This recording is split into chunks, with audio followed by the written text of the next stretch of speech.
Divertido. Motivador. Creativo. Visual. Cooperativo.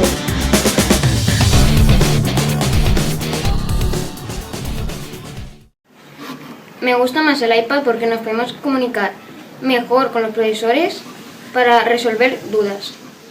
Me gusta el iPad porque con las nuevas tecnologías me manejo muchísimo mejor que con el papel. La materia es más fácil de entender, pues tenemos links que nos llevan a vídeos, páginas web y todo. I love the iPad because my learning is very interesting. Pues a mí me gusta más el iPad porque si por ejemplo no sabemos algo, podemos ir al diccionario del iPad y buscarlo y luego ponerlo en notas. I like the iPad because it's a different way of learning. Me gusta el iPad porque es más fácil hacer los trabajos y al final te queda mejor.